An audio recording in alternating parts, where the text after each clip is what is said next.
your guys' creed for your last name goes that far back? Uh-huh. That's wild, dude. Yeah, so my dad, he's a big like research history buff. Yeah.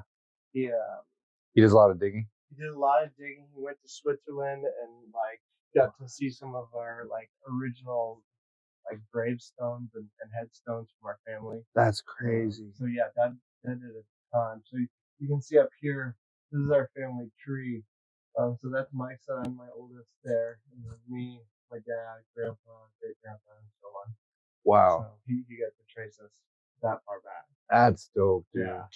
No, it's pretty cool that he was able to do that, and he compiled so much research. So it's cool to have that because I'm not gonna go do that. Yeah, absolutely. Like that's like something special. Like, oh, check this out. I'm like, dude, this is dope. Yeah, it was cool. He found our like. I have it on my like gunstick, but with our family like creed, the sticker of it. Okay. So we made some stickers. Yeah, it was pretty cool. That's right. Yeah, man, let's get going. If you don't mind, just introduce yourself. Tell us what you're all about, and then just get going from there. Well, my name is Brian. I go by Bloved on social media. I do tattoos. I do a little bit of graphic design, digital stuff. I like to paint with oils as well and acrylics on canvases, as well as street signs. That's kind of what's been popping for me lately. Yeah. And that's about really it. I mean, that's kind of like what I do for the most part. Right. Yeah. And then those street signs, so you're saying those have been popping, like, they're kind of unique just because you're getting, some government issues, like real street signs. Yeah. You're doing really cool work on those. Thank you. How'd you come up with that idea? Dude, the crazy thing about that idea, I went to the flea market, and this was pre-COVID, about probably like a few months before COVID hit, which was, I believe, 2020, if I'm correct. Okay. I went to the flea market, and I was just, you just walk around, you just look, or swap meet. Some people know that swap meet. Right, I grew up saying that. But I saw a California interstate sign, the red and blue shield.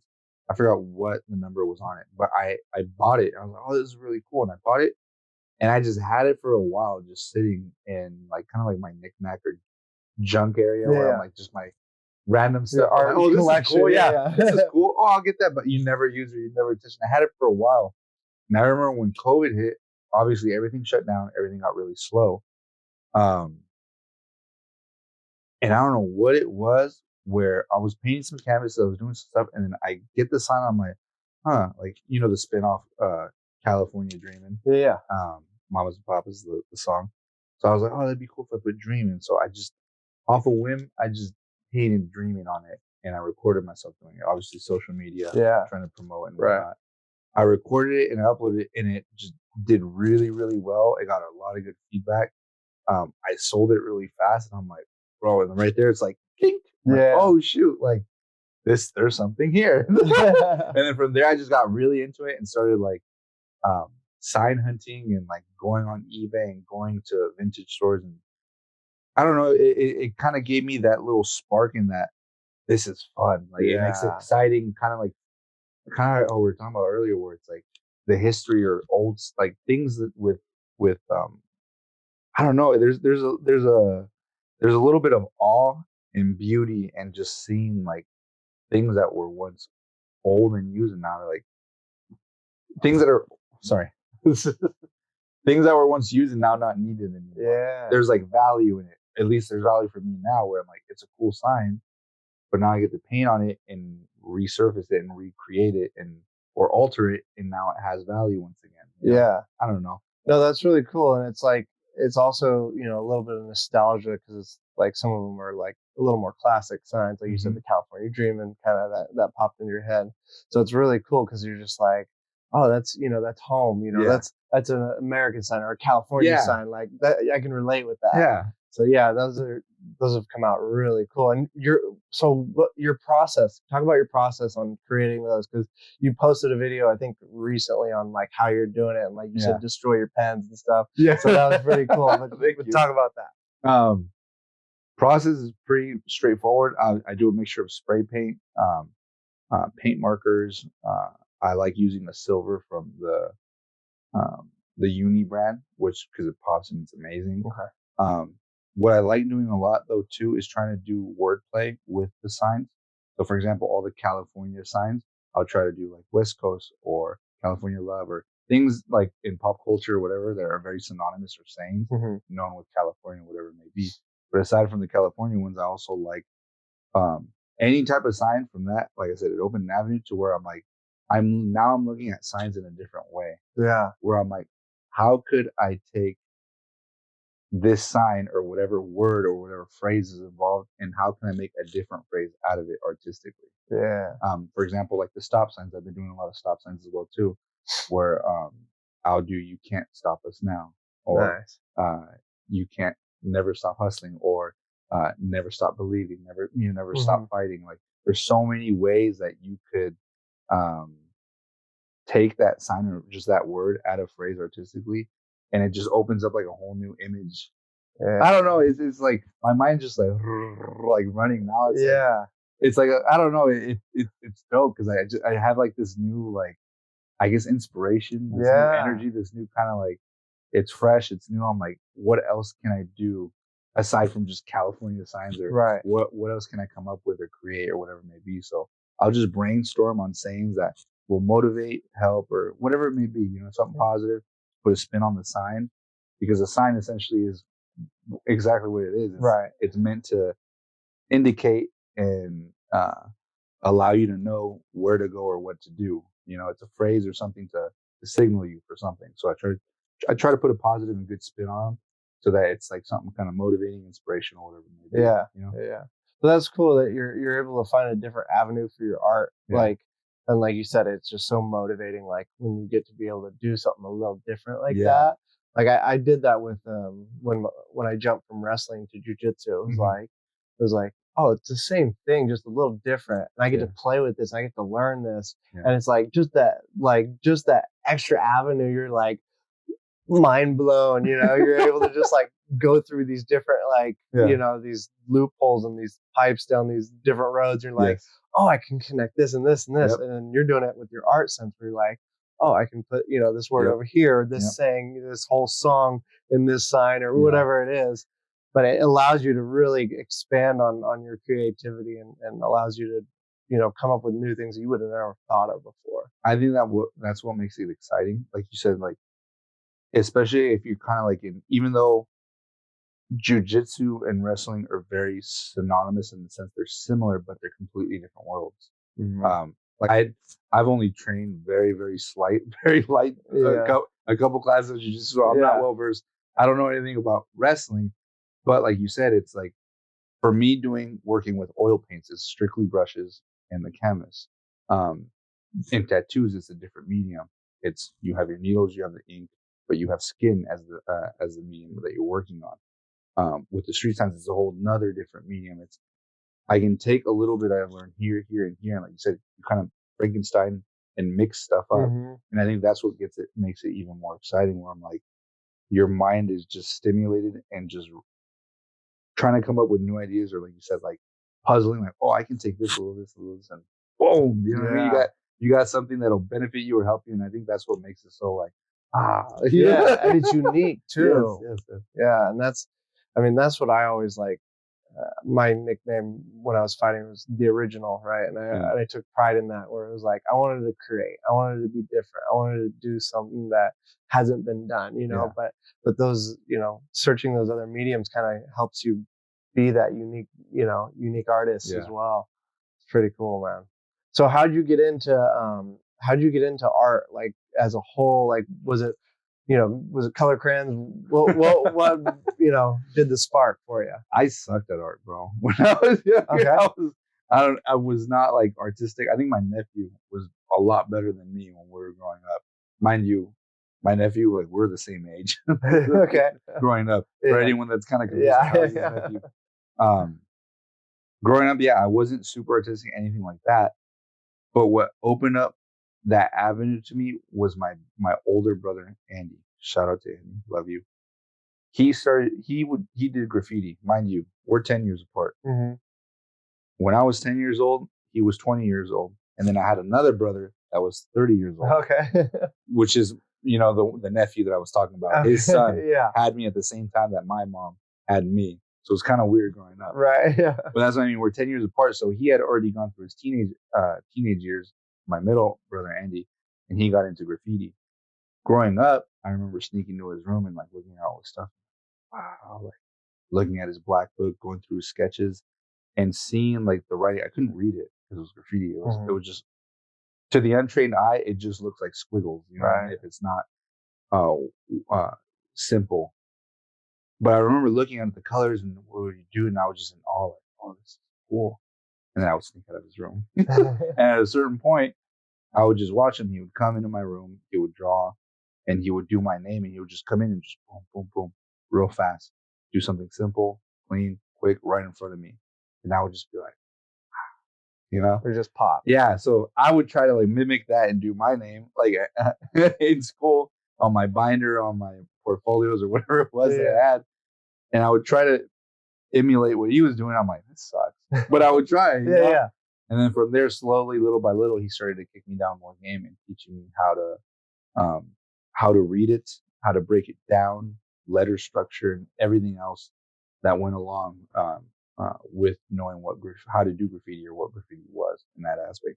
And from there, that opened up a whole like avenue where it's like, I always tell people, I'm like, if it wasn't for that, I don't know where I'd be today, in the sense where unknowingly he started like my whole artistic career, starting with just graffiti. And that's what opened the door for me to just wanting to draw and just fall in love with art, as a medium and as an outlet, and obviously a means to live now, because that's what I live off of. My career is all art based, whether it's digital, painting, analog, anything. It's art, but that was definitely what kicked off my artistic career. And he was the one that kind of like, I guess, guided me or passed me the torch, in the sense that I just ran with it. Yeah, that's cool. And I'm forever grateful that he did that, because I'm like, dude, gave you your tool. Yeah. He gave me something, and I value and I cherish it so much. Like, I'm so grateful for that, because like I said, I don't know. I just I don't know where I'd be or what I'd be doing really if I wasn't an artist or doing art as a living. Like, I really don't know. Yeah, that's cool. I mean, you get to do what you love too. I mean, you've been able to learn from your brother something that he loved, and he taught you how to love it. Yeah, you get to create with it. What was it? The murals and stuff. I saw in one of your Facebook posts way back when you did a mural, and they were like, "Street artist goes legit" or something was the tagline. And the news covered you, and it was like back in 2014, and you got to do a mural in town. Was it for the school? It might have been. I painted. I did two pieces for two of the local schools in town. I remember, and I actually did have. I don't know how this happened. I know obviously it's God opening these doors, and making these appointments and stuff, but His favor. But it was. I remember I painted something, I think, for the continuation school I went to. And I don't know how, but they got someone from the news to come out and do like a little story or clip, and they interviewed me while I painted too. And I was just like, I still have pictures on my Facebook of it. Yeah. But I always forget about this. Like, oh yeah, I was on the news for that. And it's just a trip where I'm like, I think I was like 17 or 18. I think 17. Yeah. Somewhere in my junior or senior year, and they came and interviewed me for a little bit, and they took some footage of me painting, and it came out like on the local news, like as a small coverage. I'm like, dude, that was tight. Yeah, that was cool. Yeah. And so, was it murals and graffiti to start, and then it kind of bled into the tattoo world, or how did it kind of meld there? Because when I was growing up in high school, I think once I got into graffiti when I was like in middle school, it was just one of those things that I dove in completely. I got like lost in it. I absorbed it. I studied it. I wanted to grow and be one of the best. I remember I want to be tight. I want to be cool. So I would just draw and draw and draw and draw, to the point where just grades started going down. I would draw a little too much, and that's all I wanted to do just throughout my whole high school years, all I could think about, or all I wanted to do was, I want to go paint. I want to do this. I want to do that. And I would just spend drawing. I stopped doing my homework. I started doing my work, and I would just focus on it so much. That's all I could think about. That's all I wanted to do. So by the time I hit, how does it go again? Freshman, sophomore, junior, senior. Yeah. So by the time I'm like sophomore, junior, everyone's already kind of talking, oh, I'm going to do this. I'm going to do that. I'm planning on whatever it may be. And people, oh, what are you going to do when you're out of high school? What's your plan? And I'm like, I don't know. I just want to paint. I was just drawing, you know? Yeah. I loved art class. I hated math. I enjoyed English and all that. But I would just spend all my time just drawing in my notebooks and just sketching, like, what's my next piece going to be? What's my next? Oh, let's see how I can do my name differently this time. So by the time I was about 16, 17, around junior year, I really didn't know what I was going to do with my life. I was just like, this is all I'm focused on. I lived in Concord.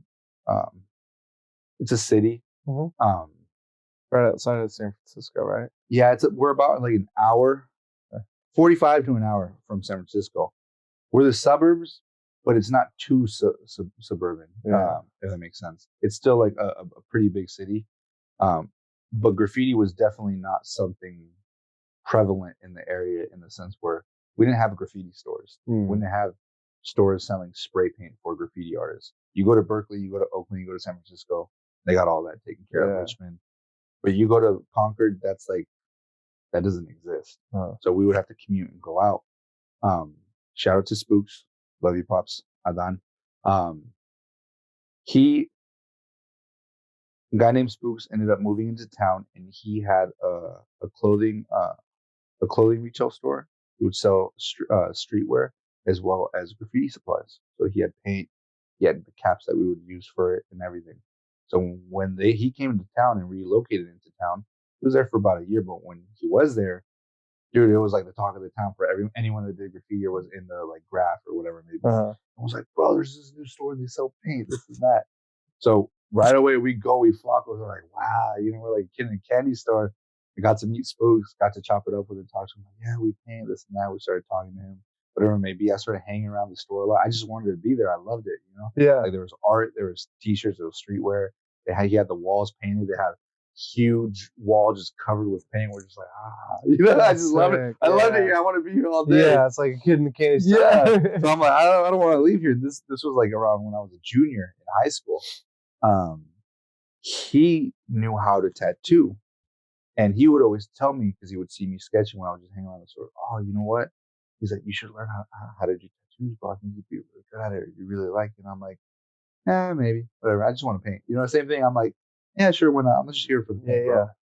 And then he set up his machine in the back one day, in the back room, and I went back there with him, and he was like, oh, look, check it out. This is the machine. Here's the needle. Here's the ink. Here's the pedal. Hit on the pedal. It runs the machine.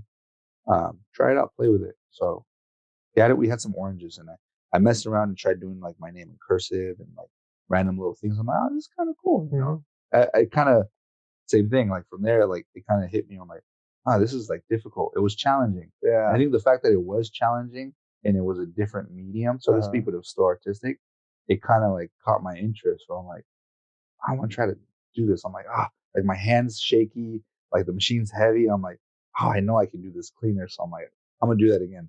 Went to the store, bought more oranges, and I was just playing around on oranges. He's like, you know what? Like, if you ever want to borrow, you ever want to use it, I'll let you use it. And you can tattoo and you can save up to get your own machine. I'm like, all right. So I just started tattooing friends and whatnot. And because I already had a background in graffiti, I had a very well understanding of lettering. So obviously that was my strong suit. Yeah. So people were letting me like do their last names or to do their mom's name or whatever it may be. They were just getting names and stuff, and it was good practice for me at that time. And that's basically what I just ended up focusing on, from graffiti, where it was more lettering focused, to where now I started getting into the world of tattooing at the age of 17, in my junior year, where it's like people are, oh, hey, can you do a cross? Can you do roses? Can you do a skull? As people started wanting images. So now that kind of led me, oh yeah, let me draw it. Let me see what I can do. Yeah. So that led me to focus and draw more imagery. And I'm like, okay, And now the tattoo artist that I was looking up to, Nico Hurtado, love you, Nico. Shout out to Nico. He was very popular at the time coming up, or that's, I feel like when he was buzzing. I mean, he's still buzzing. He's a very big pillar in the tattoo community, prolific, amazing artist. But at that time, that's when my eyes discovered him. And I was like, bro, this guy's amazing. And he was a really big oil painter. And he would do these beautiful oil paintings a la prima.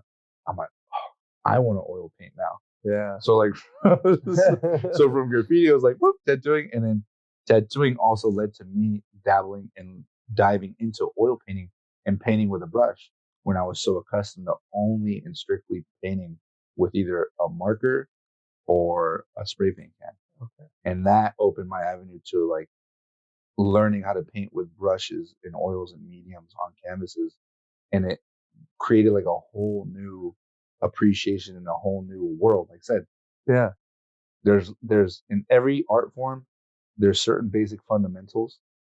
Like in fighting, and there's footwork, there's technicality, there's rhythm, there's all kinds of stuff that goes into fighting.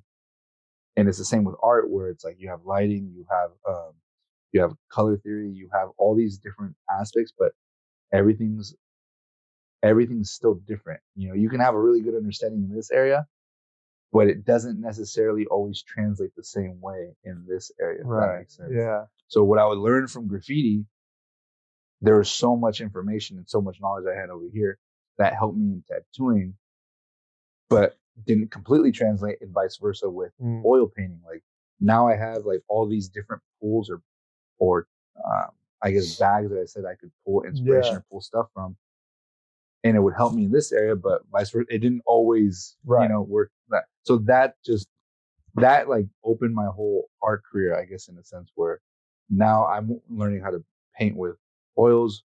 I was messing around with charcoal for a little while, but mainly I've been kind of just focusing on oil painting and spray painting. Just because I feel like if I have too much on my plate, I almost have, my time is too divided. I can be more effective if I'm focused more on one or two areas. For sure. But yeah, dude, sorry for the rant. No, yeah, I love it. Yeah, go off. But man, that was like, that's how I got into like more the art side and the appreciation. Shout out to Chez too. Love you, Chez. Chez put me on and like started teaching me about like a Rembrandt and Titian and all these different oil painters too, because obviously I got into tattooing. He knew how to oil paint amazing, and he's like, "Oh, check this guy out," and then it led me to have an appreciation for oil paints, where like I could see like still life, like books painted or something. I'm like, I'll geek out, like, oh my gosh, look how they paint it. I'm like, what's so cool about? Look at the texture, look at the color. I'm seeing it in a different light. Where I'm like, 15-year-old me, like, the heck is that? 15-year-old, like, that's not cool. But now, like, 20 to 30-year-old me was like Googling, like, wow, look at, sure. I don't know. It's so funny, bro. Like, like we all mature. Like, I've definitely matured, like physically, spiritually, as well as like artistically. I've matured over the years. So there's things that I see and things like Chez would tell me or whatever it may be. And I'm like, I just didn't get at a certain age because I didn't know. Like, you know what I mean? Right. Like, I was just so like, well, and like as we mature, like especially in our professions, I've noticed for me, I almost look for those intricate details even more now that I've have a base knowledge of what I know in the jiu-jitsu and in the wrestling world.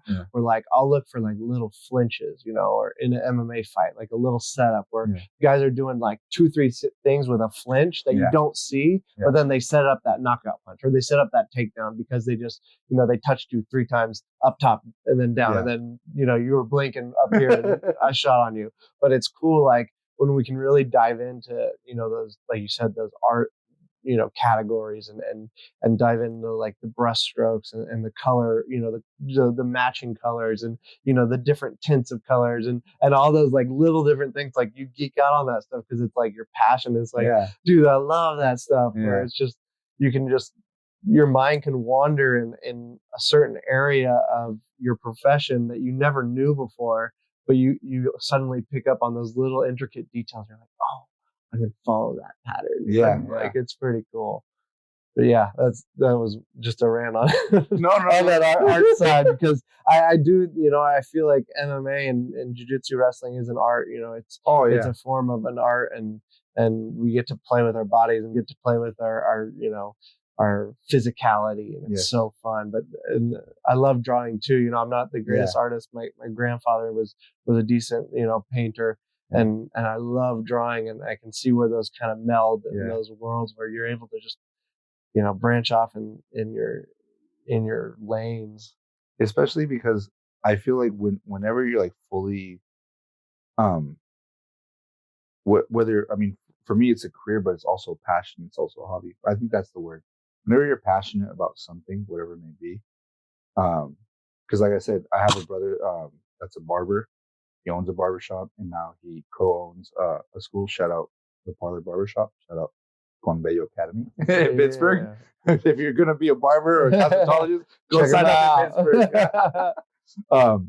But it's the same thing where in so many different ways, like whether, like I said, you're a barber, or whether you're a tattoo artist, whether you're a wrestler, you do practice jujitsu, whether you're an oil painter, graffiti writer, there are certain hobbies, like once you really dive in and really like, you're like, okay, I'm going to take this seriously. You're passionate about that, dude. There's so much to geek about and talk about, where sometimes I'll listen to like my brother or his wife, they'll talk about hair or talk about different things. I'm like, I don't know what the heck you're talking about. Or they'll get together with other people that do that, and it's just like, just going back and forth. Like, really? And I'm like, I have no idea what you're saying. But you can see the passion, or you can see like they know what they're talking about. And it's very similar where I think it's exciting, and it's like, especially when you're growing. I think what also adds to it is the day and age we live in. I have this conversation a lot with people, like, we live in the age of information. Like, you can go on Google, you can go on YouTube, you can go on all these different things, you can go on TikTok, you can go on social media. There's so much information on whatever it is that your hobby or your craft or your passion is, whatever it may be. There's a lot of information on it, whereas it wasn't like that 10 to 15 years ago. Like for jiu-jitsu, same with that. It's like everything was very, very guarded, very, very secretive. It's like, where'd you learn that? How do you know that? How'd you do that? Versus now, it's like you got someone kind of breaking everything down, right? You know what I mean? In multiple ways on different social media platforms. And I think that's what kind of like, oh, did you see what this guy did at this gym over here? Or did you see what they're doing? Or, and this, I feel like this applies to any realm or any, like I said, anything that you're passionate about, especially like, I feel like everything that I just mentioned is like its own world or its own culture, its own realm, so to speak. And dude, I don't know. It's growing. I mean, that's the cool part, is like we're able to see new things from this new generation, especially as far as like the athletes go. We're able to see like these guys are just coming up. Like I was just in Vegas for the U.S. Open, a big wrestling tournament, and it's like the who's there, but these little guys are coming in, you 15-year-olds, and they're just savages. I mean, they are so good and so polished, and it's just like, they're doing CrossFit, they're eating right, they're training at least 2 or 3 times a day, like, and they're getting that information on top of that, where they're able to go on Flow, on YouTube, on all these different BJJ Fanatics, whatever it is, and pick up all that information, where it's like we're getting plugged in, where our ancestors had chisel and rock, we're getting it straight to the brain, and they were like, ding ding, oh, here's a cool little turn here. Like, we're like, oh, I can get a million moves in a day. So it's really cool to watch these kids progress, and I'm sure you're seeing it in the art world too. And I think you're, like I said, you're seeing a lot more melding of different styles of jujitsu and wrestling. And, I actually got in trouble, and I posted this on my Instagram. I actually got in trouble for using an illegal move that can be used for wrestling and jiu-jitsu. It's a kimura, right? But in wrestling, we call it a kila, right? So if you rip it away from the body, it becomes a Kimura. But as long as it's close to the body, it's a key lock, and you can use it as such to like maneuver and reverse. And so I hit it, and the guy tried to like pull his arm out on purpose so I'd get called and we'd stop.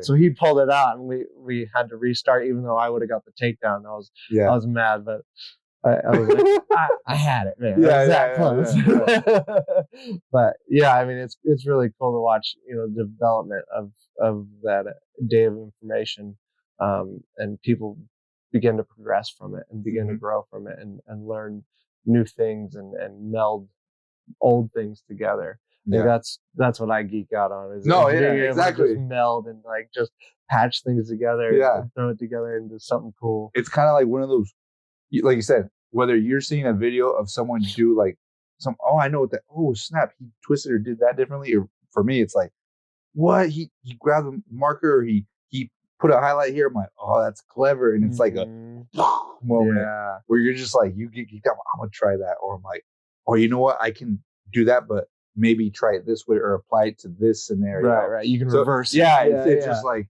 you're like, it's exciting. It's cool. And it's also humbling in that sense where it's like, I'm not as good as I thought. I don't know at all. You know what I mean? Yeah, dude, that was me learning leg locks in jiu-jitsu. It was like, oh boy, that's your Charlotte's Web, man. There's like so many different intricacies for leg locks. That's something that's become more popular, right? Oh yeah, for sure. Just because it's such an advantage just to be able to drop down below someone and just rip their knee up.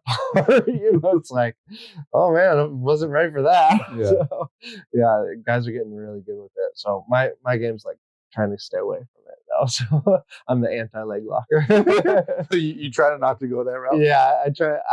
When I play it, I'm okay with it, but I like to play the defensive end and make guys pay for trying to go into the leg. You're just waiting and then you strike. Mm-hmm. Okay, I like that. I like that. Yeah, and that was my wrestling too. I was very much counter driven, just because I had a really good partner group coming up in my high school. Both my partners placed at state, and so they were tough, and I could never stop their shots. I could never stop their takedowns. So they'd always be on my leg. So I had to learn how to reverse them from that point rather than get to it on myself. But yeah, it was just out of necessity, kind of. Survival. Yeah, for sure. I dig it. But yeah, so let's go back to your tattooing. What has been your style that you said the lettering, but you kind of also do some branding and some realism. I don't know if that's the proper term, but I talk about your style. I always tell people, like, in terms of tattooing, think of it like music. Tattooing is music, and then you have genres or different styles of tattooing. So there's some people that only do color. There's some people that do what's called black and gray. Some people that only do single needle work, geometry work, all Japanese. That each one is like its own world as well. Like it's like it's an umbrella. You have tattooing, and then beneath that umbrella, you have all these different styles. They're almost like art categories. Yeah, exactly. Whereas some people specialize in one specific style or multiple styles. I personally enjoy and like to do and dominantly do only black and gray. I don't do color. I don't do what they call Japanese style. There's a lot. I just do kind of Chicano based black and gray. Lettering is my strong suit or my forte, so to speak.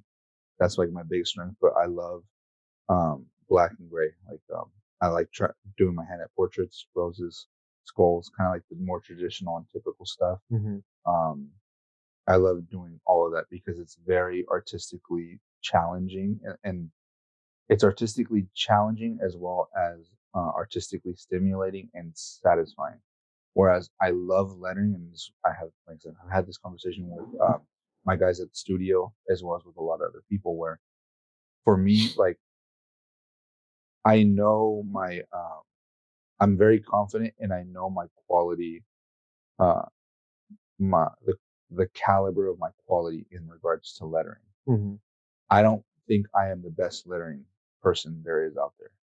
There's like I said, there's things I see on Instagram, on TikTok, where I'm like, dude, this guy's killing it or crushing it on at this studio or over here, or whatever it may be. There's people that are, way better than me. Yeah. Hands down.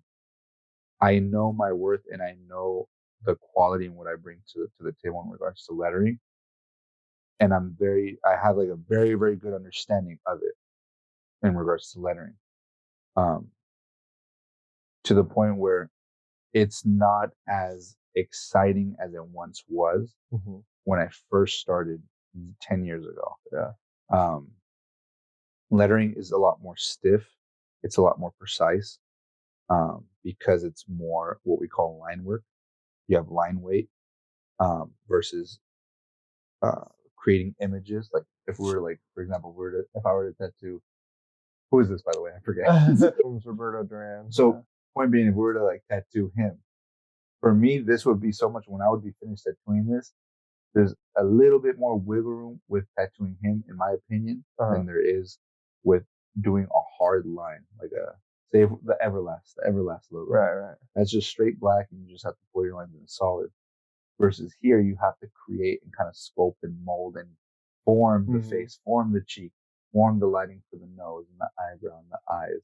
Like, to me, it's a lot more fun, the process now, creating images. And then you step out, I'm like, oh, shoot, that looks like an eye. That looks like I really got his beard or his nose or his ear good right there, Yeah. For me, it's a lot more artistically stimulating is what I call it, where I'm like, I'm so much more satisfied and so much more like, I got to do that. Yeah. I'm really happy the way this came out. Yeah. Versus with lettering, I love it. I enjoy it, but it's not something that I'm so focused on like I was before. Right. If that makes sense. Right. Like I'm not like, oh, like I'm the best lettering artist. No, I don't think that at all. It's just you can't be as creative with it.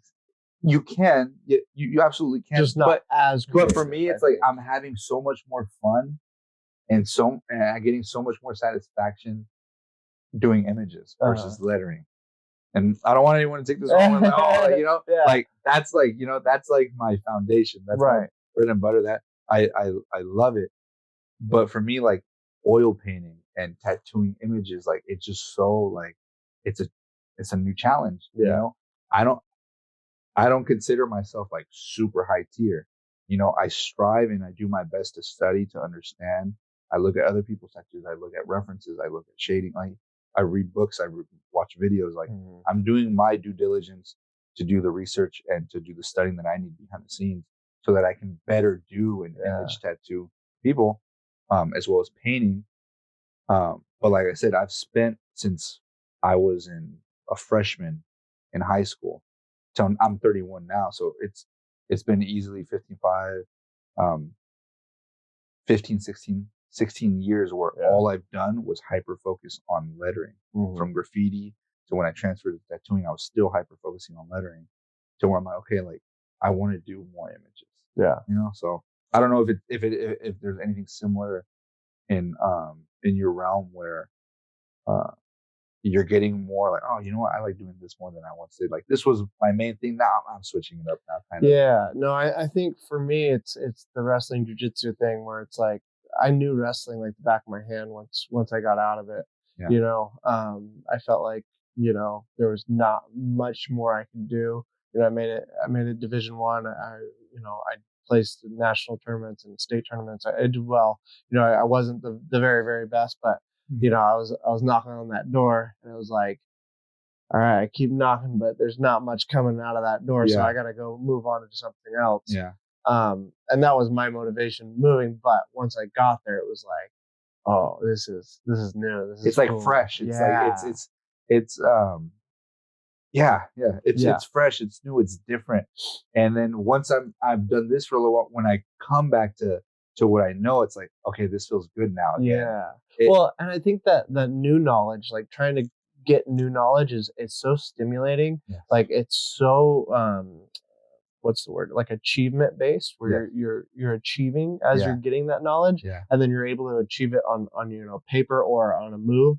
You're able to just do it right away. So it's that instant gratification as well. Yeah. Like that's what's so cool about being able to like learn and create that.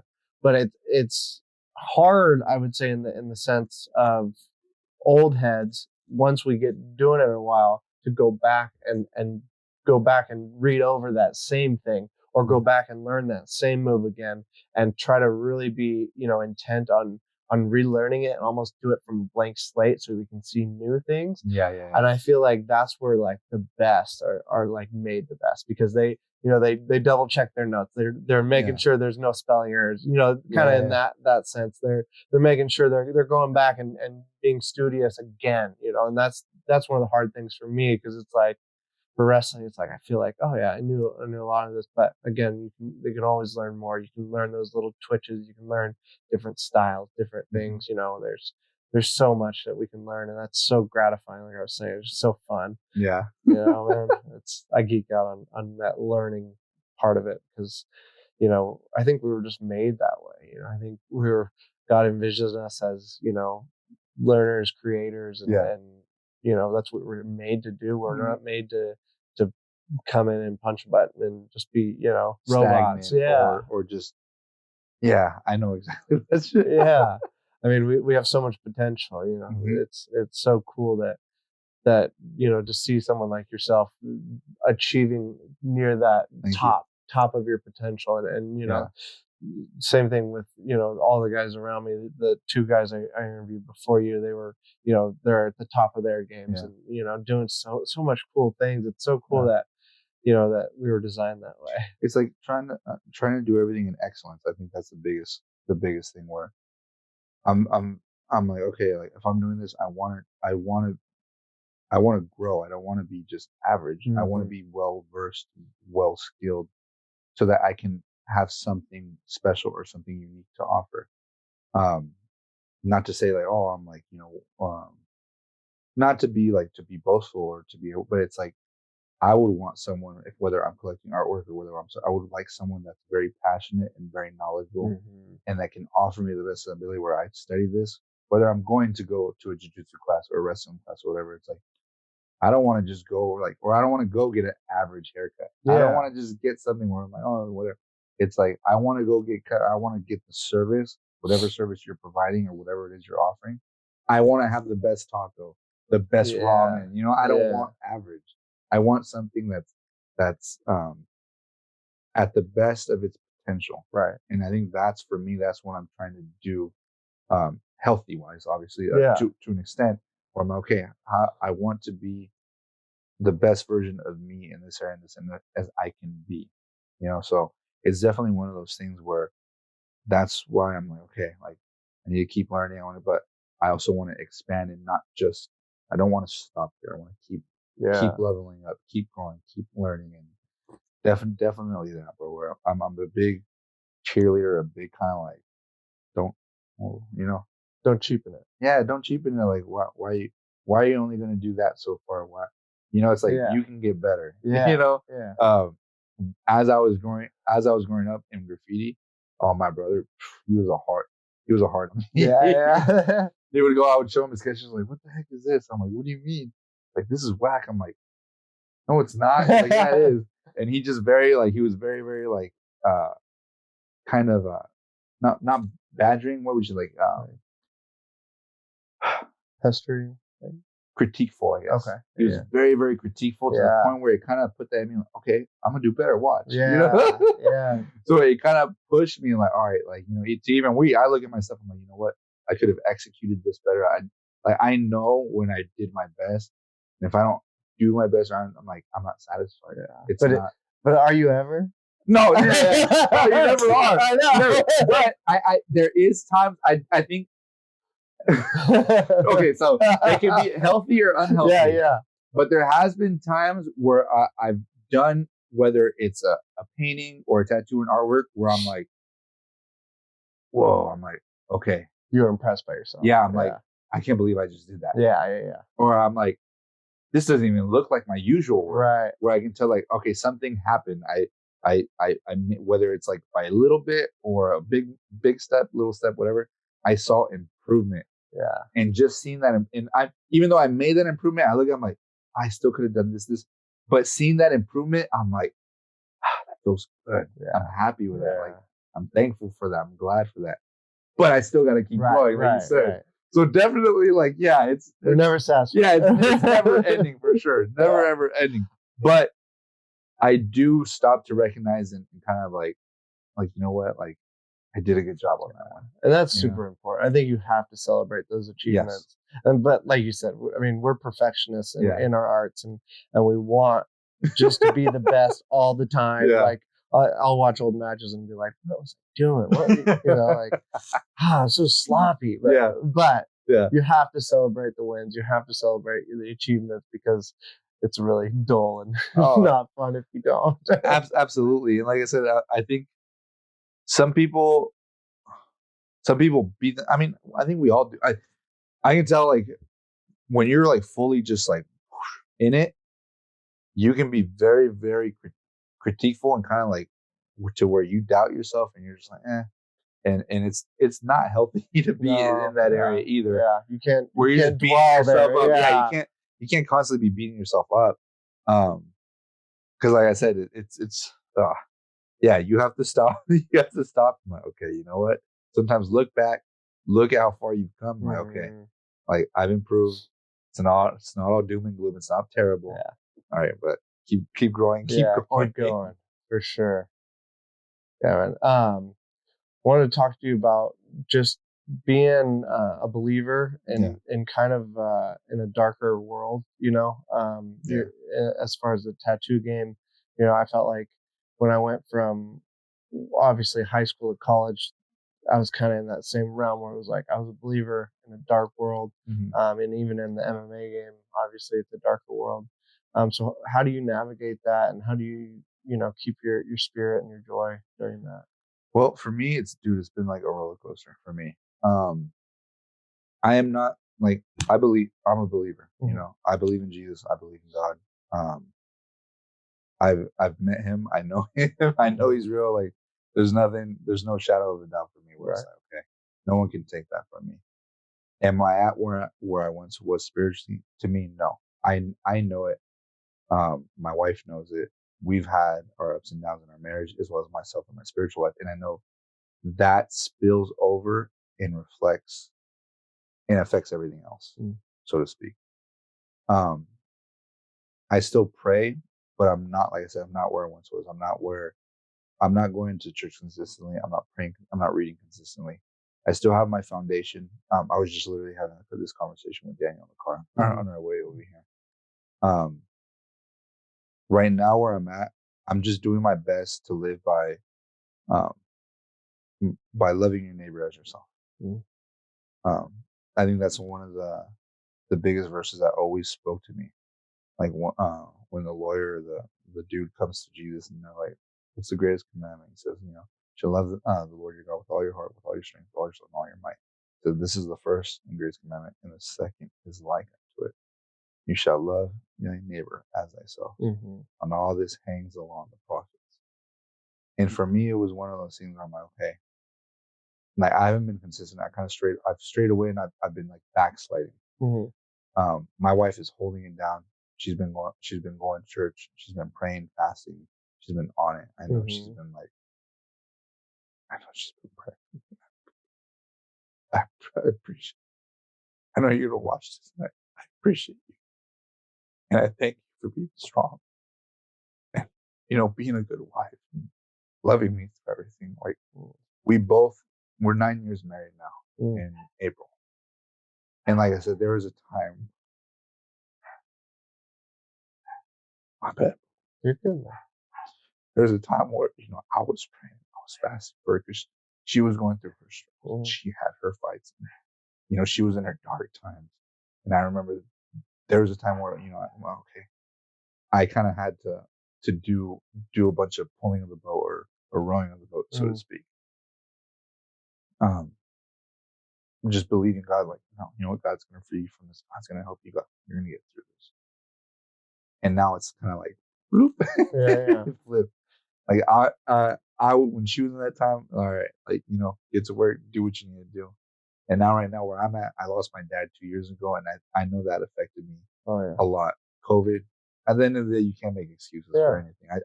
I own that. Yeah, I totally own that, and I understand that. Yeah, it's tough. It was from like COVID to losing my dad, to falling into depression, to us getting into a big fight.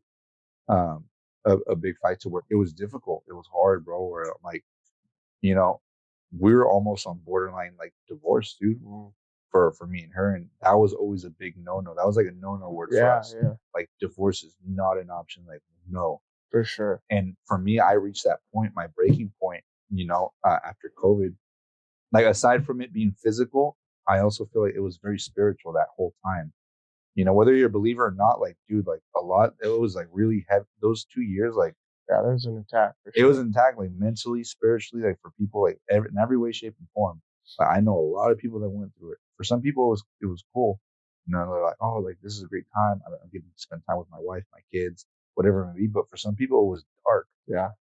Like they had to go home to abusive wives, abusive husbands, really bad situations. Like there was a lot of divorce. A lot of babies were born too. Baby born. Another COVID babies.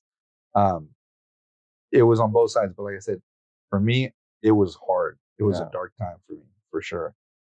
And I was just super grateful because once all that, she got to it and she started praying, she started fasting, she started fighting for her marriage. When I was just like, I'm tired. Yeah. You know what I mean? I want to throw in the towel. And I never was like that. Yeah.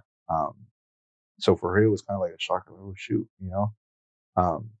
So she's been, like I said, she's been holding it down, and I just thank you, and I'm so grateful for you because she's been like my rock in that sense. Yeah. So with that being said,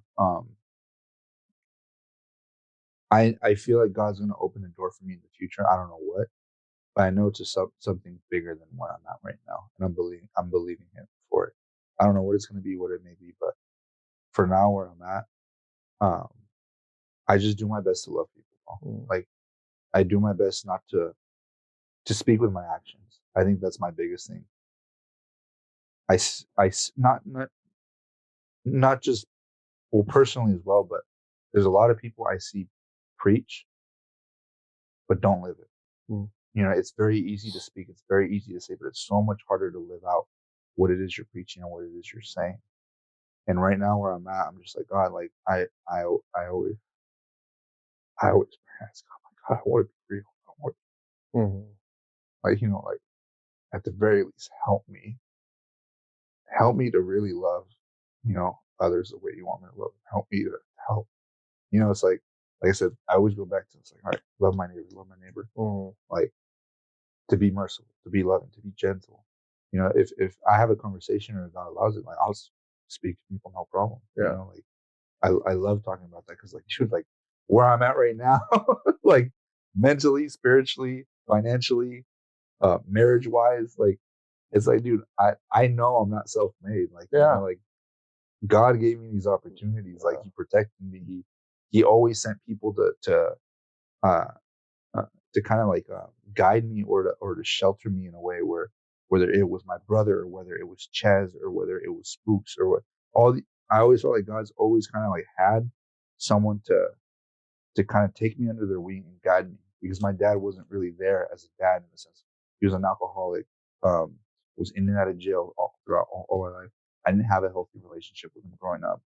It was just abusive home. It just wasn't good. So I feel like God really just kind of like, He's put people in my life to nurture, kind of be somewhat father figures, or older brother figures for me in life, and I'm so grateful for all of them, and for helping me. I'm still learning how to be a man to this day. There's a lot of things I'm like, oh God, I need to get better at this. Like I do my best to be a good husband and a good brother and a good son to my mom and my stepdad.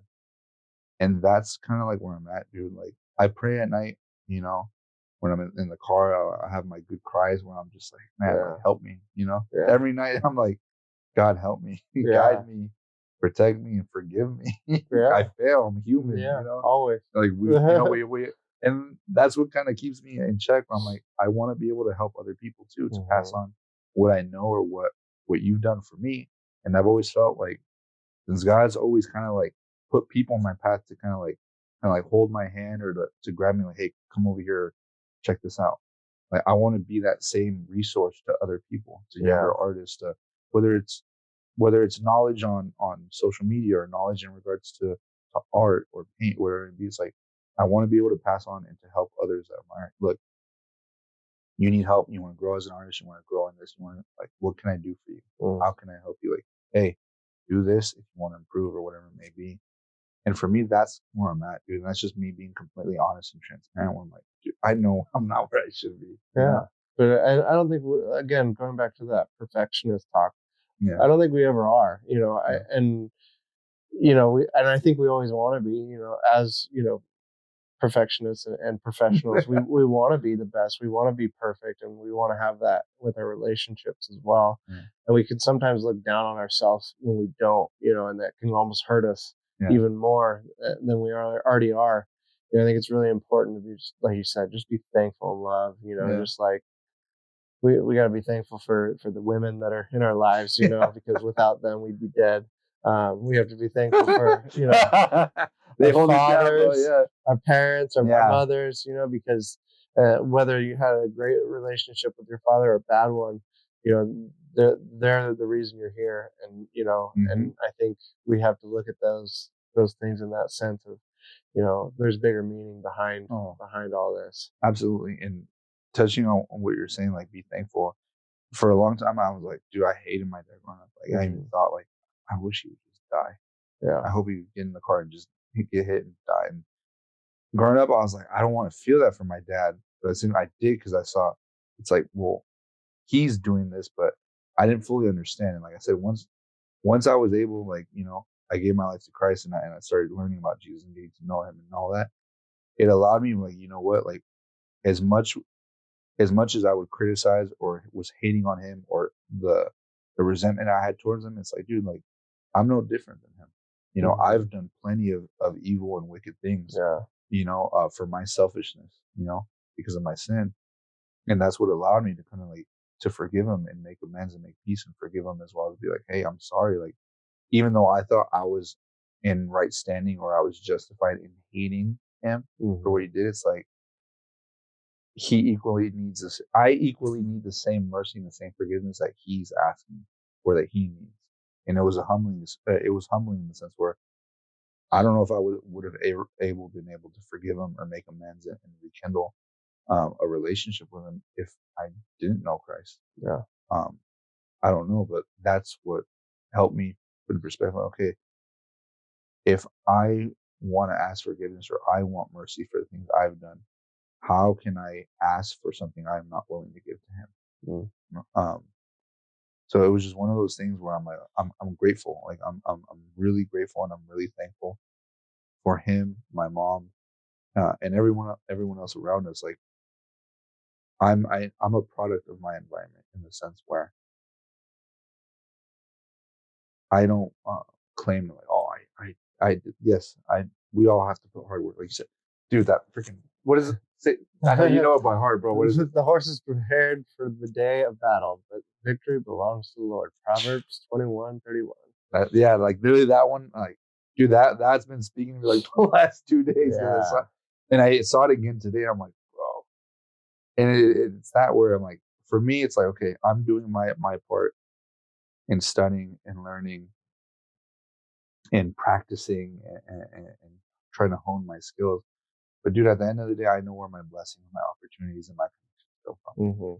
And that's something I ask God, like, God, like, create opportunities, create connections, open doors that only you can open. Yeah. And I know, like, for me, like, I know where all that stems and comes from, and I'm so grateful for it.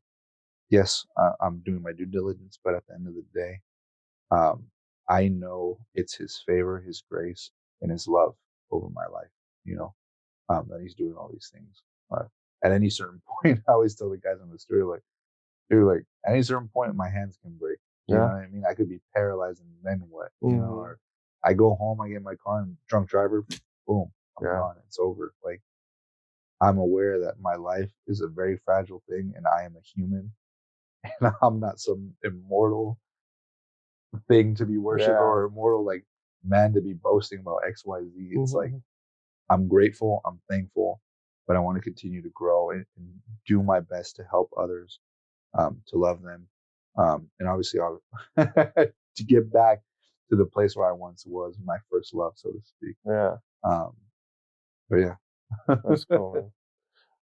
So let's do a few rapid fire, and then we'll close up here. Okay, so what is the strangest tattoo that you've ever given someone? I did the name Pee Wee Herman. Pee Wee Herman. Yeah, under someone's girlfriend's name because they said they regretted their girlfriend's name, so they got Pee Wee Herman tattooed under it, and he wrote it out, and I tattooed it exactly how he wrote it out. He didn't want me to change anything. I think that was one of the weirdest ones. That's a different one for sure. I was like, all right, bro, that's it. That's the way. In your mind, that makes sense. All right, do it. You know, yeah, go for it. That one. That's strange. Yeah. What was your favorite tattoo that you ever done? Jeez, that's a tough one. Or one of? Probably the roses on my wife. Some of the roses yeah. I've done on my wife. Yeah, that would be one of my favorites, I guess. Do you like doing roses? Is that one of your favorite things? Yeah, they're fun. They're beautiful. They're timeless. They're classic. They never get old. Yeah. For me, in my opinion. They're traditional. Yeah, I like looking at them. I don't know. I have so much fun. If you want to get roses tattooed, hit me up. There you go.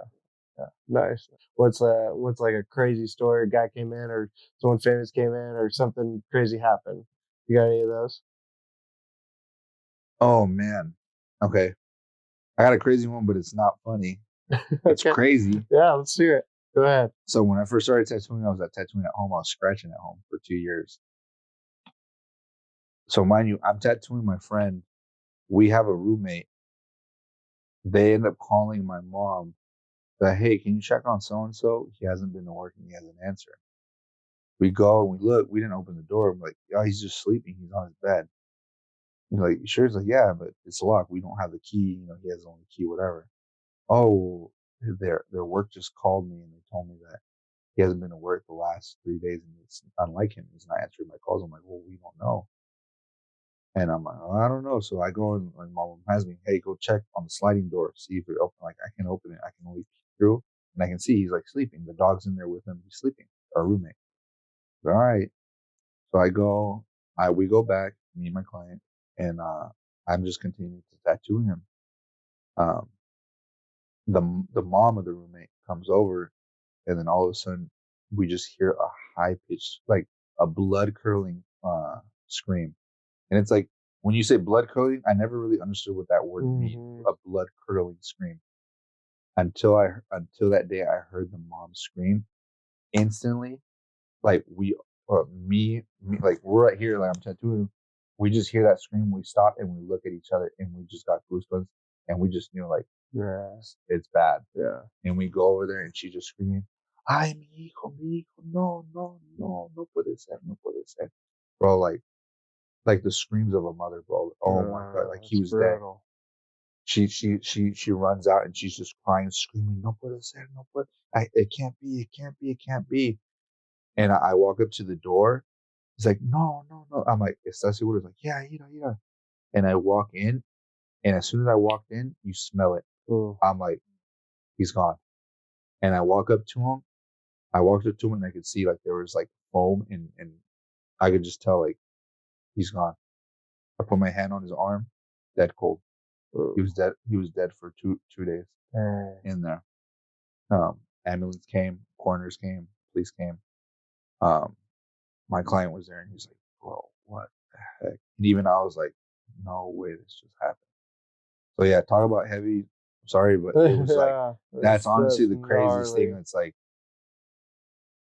basically discovering that while in the middle of tattooing. That's nuts. One of my clients. Were you tattooing? The crazy thing is I was tattooing something in Spanish. And it was along the lines of, I give thanks to my ancestors for everything that they have done to me up until this point. Jeez. So it was it was trippy, bro, for sure. Where I'm like, yeah, like I don't know how many people can say they had to stop in the middle of a tattoo to that scenario, bro. You know, like I don't know how else to say it, but that's rough. Yeah, that was a crazy. I don't know. I'm just gonna leave it at that, bro. It was wild. Yeah, for sure. I will never forget that, for sure. Yeah, that's gnarly. Oh man. Yeah, sorry. No, it's all right. Next question. Okay. So you messaged me a couple years ago or a year ago. I wanted to know how we linked up. Here we go. Bro, we were just literally talking about this. I did because I don't know how the heck. I don't know if you were like on his suggested or what. Or, I don't know. You didn't mention him, right? No. Me and you met previously just once. Yeah, we had a good time. Yeah. And then you ended up staying in my house later, and then I brought it up to you. Hey, man. So, Caleb. Yeah. How you know? I don't know. So, because I saw that you like I said, I don't know how the heck I stumbled on your page, but I saw your page, and then I think you were raising money to go to Vegas for a tournament. Yeah. And I remember you were just, I don't know, you were raising money. Selling t-shirts. Yeah. Selling t-shirts. That's what it was. You're selling t-shirts. I'm selling t-shirts to go to whatever it may be, this and that, blah, blah, blah. And I was just reading, and I just started lurking. You know what I mean? I'm like, who is this dude? What is he about? You know what I mean? And I saw you were a believer. I was just running through. I'm like, oh, that's tight. And I saw that somehow you're connected to the gym as well as like, I don't know. That's what I mean. Like, I don't know how the heck it happened, but I just stumbled on your page and I saw it, and I was just like, you know what? I want to help this dude out. Because I didn't want to buy a t-shirt. I'm like, bro, I just want to shoot you some money. Like, I don't want a t-shirt. You know, like, that's cool. So I hit you up, and that's why I asked you. I'm like, oh my God, if he's a believer, screw it, I'll do it. You know what I mean? Like, put a number, and I'll do it. And then so I asked you. So I was like, if he's a believer, all right, I'll pull the trigger. Like, you know what I mean? So I asked him, I'm like, hey, are you a believer? But now thinking back in hindsight, I'm like, that was probably like a weird thing. Instead of me kind of saying like, hey, what's up? Like, I want to help you out. I just like, are you a believer or not? And that, like, depending on your response or whatever it be, I'm like, I was going to help you or not. I don't know. Yeah, I told my wife, I was like, I don't know if it's spam or something. I don't know if I should give this guy my Venmo. Yeah. I mean, he seems legit. Yeah. No, because they always want to scam. Yeah. Be careful. DM scam. Yeah. Don't want to get DM scam. Working, doing coaching. And it was a 10 a.m. class or something. Yeah. Man, what? Yeah. He told me the whole deal. Yeah. Yeah, because he's friends with Ches, so he kind of knew you and had met you before, so he's like, he hit you up? Like, what? Yeah. I don't know. It's just cool, you know? Yeah. Whether you're a believer or not, either way, I was like, I was going to That's cool. Yeah. It's just, sometimes God puts that in my heart. I'm like, you know what? Yeah. Hook them up or help them out or whatever it may be. I'm like, you don't know me, I don't know you, but here. You know what I mean? Yeah. I wanted you to touch on your relationship with Ches before we get out of here. Just talk about him, talk about how you guys linked up and all that. So, funny story, Ches used to tattoo in Concord. And mind you, like I said, Concord wasn't like anything special or amazing. It was just kind of Concord. Everyone would always complain at school. I'm like, I want to move to LA or I want to go to San Francisco or Oakland. It's boring in Concord. I'm like, yeah, it's kind of like nothing happens out here. It's like, city, suburbs, somewhere. Yeah. But I'm like, I like it. Yeah. But mind you, for me to try to get an apprenticeship and when I wanted to take tattooing more seriously, I was just like, man, I can't find anyone, whatever, this and that. And then lo and behold, I somehow stumble on Chez's page on his website. And I saw that they were in Concord. And he didn't, Ches, mysterious graffiti, background. He doesn't show his face. I'm like, dude, who is this guy? Because I noticed he had graffiti behind him, but it was graffiti of people that I knew in the sense where I'm like, people that were significant in the graffiti scene. So I'm like, bro, this guy's a real graffiti writer. You know what I mean? Yeah. I'm like, this guy's tight, and it was black and gray, something I wanted to learn. So I'm like, I need to hit this guy up. Yeah. So I emailed him like, hey, what's up, man? I'm like, I want to get tattooed. I wanted to get my knuckles. I was like 17, 18. I was so stupid. I'm not stupid, but I was like, I want to get my knuckles done, bro. He's like, right away, he emailed me back. Nah, you're stupid. You're too young. He basically told me like kick rocks. Yeah. I was like, oh shoot. Okay, well, hey, like, can you teach me how to tattoo? Or are you taking on any apprentices? I want to learn this and that. Nah, I ain't looking for all. Oh shoot. Email him again. Hey man, I know you said no, but I really want my knuckles tattooed. And me the whole time, I'm like, bro, I know this guy is someone. I didn't know it was Ches. Like I said, it's like his email was under something different. Yeah. I didn't know I was talking to the Ches. Yeah. You know what I mean? To the Mr. You know what I mean? To the Mr. Grizzly. Yeah. You know what I mean? Ches Grizzly. Yeah. I was just emailing him. I'm like, bro, who is this? Like, I need to get into the studio. And, like, I was like, bro, like, this is a graffiti writer. I was like, I do graffiti too, man. You know what I mean? Like, I know what's up. That's cool. I was just kind of like, bro, let me in. Yeah. And then finally, I don't know what he was. He's like, man, we're just going back and forth with emails for a little while. But I was just persistent, and I just kept bugging him. And then he finally let me. He said, "All right, swing by the shop or whatever." I bring him the sketch like, "Hey, this is what I want tattooed on my knuckles." But when he lets me in, I'm like, "Wow, this is real." You know what I mean? Like I was like, "That's so and so. That's so and so." Like graffiti. Where I'm like, "Oh, these are heavy hitters." Yeah. And then I meet him, and I don't know who the heck he is at first until he's like, "Oh, what's up?" Whatever. I'm like, "Jazz," And then I was like, "This is what I want done, bro." And then he's like, "Nah, you don't want that." I'm like, "Yeah, I do." He's like, "You don't want that." I'm like, "I do." And he's like, "Nah, man." He's like, "What's your plan? What are you?" I'm like, "I'm gonna do tattoos, bro. Like, I'm gonna do art." He's like, "Nah." He was telling me no because in my future. He's like, "Nah, bro. Like, don't do that on your knuckles. Like, wait, like, Yeah. because it would have been my first tattoo."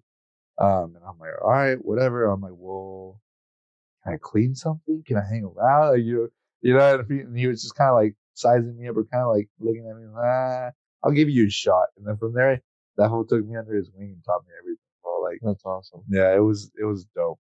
Love you, Ches. Thank you for everything. Forever grateful for everything you passed me on. And yeah, now it's jujitsu where it's like, even back then I didn't realize it. I'd be cleaning and then they'd start rolling on the ground. He's like, "Come here." I'm like, "I don't think so." And he's like, "Come here." And then I'm like, "What are we doing?" You know what I mean? Like, I'm just trying to fight him off. I had no idea what I was doing. You know what I mean? But now I'm like, shoot, I should have hopped on it a lot earlier. Yeah. But yeah, that's how I met him. That's hilarious. That's awesome. Yeah. Cool, man. Well, that's pretty much all I got for you today. Thanks for coming on, man. I really appreciate it. Thank you for having me, bro. It was a pleasure. Yeah. It was nice meeting you, man. Likewise. Good talks. Yeah, man. Cheers. Cheers. He'll edit. What was the Uncle Ed story in the living room? Well, So this is his introduction to our family. yeah. We all grew up in the same neighborhood and we all knew each other, but we didn't run in the same groups, It wasn't until pretty much for me after high school, after graduation, that I started going over to your dad's house. And that was, I wanted to know more about the Lord. My life was out of control and getting worse. So, but I knew Jared. I mean, I got a picture of Danny and Dave at my 16th birthday party, cutting a cake that my mom got me of this girl who was and there's Danny in his overalls. So everyone knew the Valentins and respected the Valentins. Like I said, there's a difference between mean and nice. And they weren't, mean and tough. And they were tough. They were never mean to you. And that was something that was always respected. So I started going to, I hired Danny and Dave at Straw Hat Pizza up there on the El Camino. And all Danny wanted to do was roll dough.